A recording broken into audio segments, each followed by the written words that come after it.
Penktadienį Turizmo ir verslo informacijos centre organizuotas naujojo reguliaraus tarptautinio maršruto Druskininkai-Balstogė pristatymas. Vežti keleivius šiuo maršrutu bendrovė Kautra pradėjo, norėdama suteikti dar daugiau galimybių Lenkijos kelionių ir poilsio mėgėjams atvykti į Druskininkus.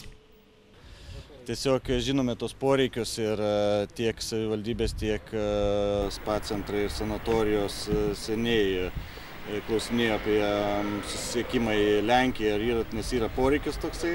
Ir nusprendėm surizikuoti ir atidaryti liniją ir artimiausią kaiminystę, tai yra pro Seinus, Suvalkus, Augustavą ir iki Bialystoko.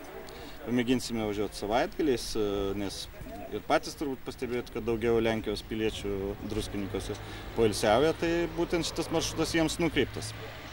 Ar kažkiek keisis grafikai, nes iš tikrųjų dabar tai yra toks eksperimentas, o pagal keleivių poreikį galbūt atsiras daugiau panašių maršrutų arba bent jau keisis laikas? Na, visų pirma, dabar važiuos taip, kaip yra nustatyta, o vėliau žiūrėsime. Jeigu bus poreikis, tai savaime suprantama, kad keisime ir priderinsim prie maršrutų.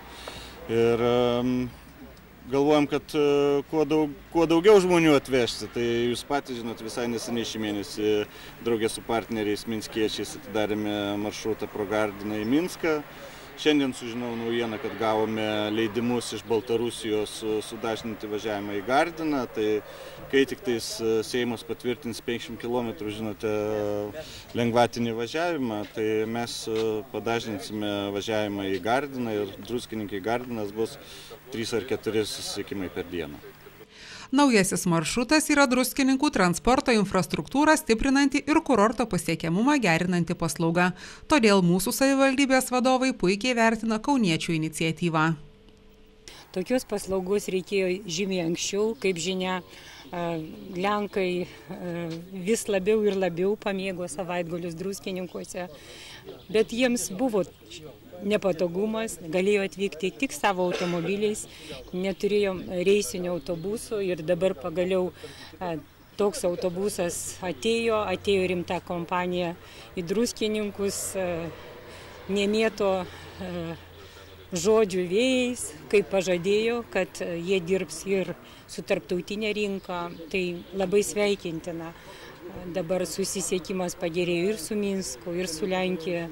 Norėtųsi tik palinkėti, kad informacijos sklaida būtų kuo greitesnė, kad daugiau žmonių sužinotų Lenkijoje, kad jau yra tokia galimybė, nes ne vieną sykį pačioj Varšuvoje būnant išgirdau nemažai priekaištų, kad dėja nėra reisinių autobusų.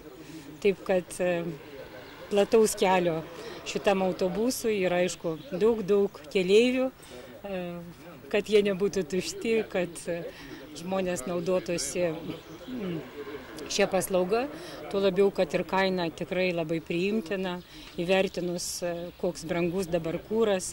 Manau, kad jau daugelis ir lietuvių, kurie kartais važiuoja į Lenkiją, suprantama, Balstogė yra gerokai didesnis miestas, pagalvos ar važiuoti su savo automobiliu, o gal pasirinkti tokį gražų reisinį autobusą. Iš pradžių autobusas penktadieniais, šeštadieniais ir sekmadieniais kursuos iš Druskininkų, o šeštadieniais, sekmadieniais ir pirmadieniais iš Balstogės. Kelionė į vieną pusę truks apie 3,5 valandos. Bilietas į vieną pusę kainuos 40 litų. Autobusas taip pat sustos Lazdijų, Seinų, Suvalkų ir Augustavo autobusų stotyse.